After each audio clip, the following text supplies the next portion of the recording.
Biography of Queen Barenziah, Volume 2 by Stern Gamboge, Imperial Scribe.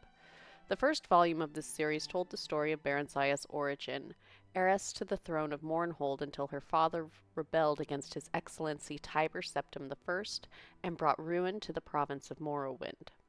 Thanks largely to the benevolence of the Emperor, the child Barenziah was not destroyed with her parents, but reared by Count Sven of Darkmoor, a loyal imperial trustee. She grew up into a beautiful and pious child, trustful of her guardian's care. This trust, however, was exploited by a wicked orphan stable boy at Count Sven's estate, who, with lies and fabrications, tricked her into fleeing Darkmoor with him when she turned 16. After many adventures on the road, they settled in Riften, a Skyrim city near the Morrowind borders. The stable boy, Straw, was not altogether evil. He loved Barenziah in his own selfish fashion, and deception was the only way he could think of that would cement possession of her. She, of course, felt only friendship toward him, but he was hopeful that she would gradually change her mind. He wanted to buy a small farm and settle down into a comfortable marriage, but at the time his earnings were barely enough to feed and shelter them.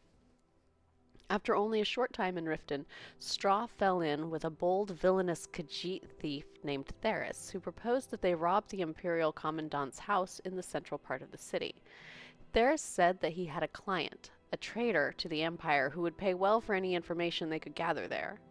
Barenziah happened to overhear this plan and was appalled. She stole away from their rooms and walked the streets of Riften in desperation, torn between her loyalty to the Empire and her love for her friends. In the end, loyalty to the Empire prevailed over personal friendship, and she approached the Commandant's house, revealed her true identity, and warned him of her friend's plan. The Commandant listened to her tale, praised her courage, and assured her that no harm would come to her.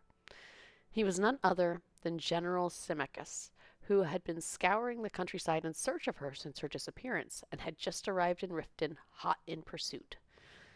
He took her into his custody and informed her that, far from being sent away to be sold, she was to be reinstated as the Queen of Mournhold as soon as she turned 18.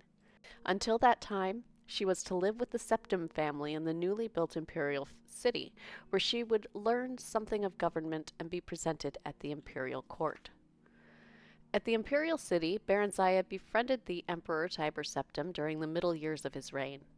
Tiber's children, particularly his eldest son and heir, Pelagius, came to love her as a sister. The ballads of the day praised her beauty, chastity, wit, and learning. On her 18th birthday, the entire imperial city turned out to watch her farewell procession preliminary to her return to her native land. Sorrowful as they were at her departure, all knew that she was ready for her glorious destiny as sovereign of the kingdom of Mournhold.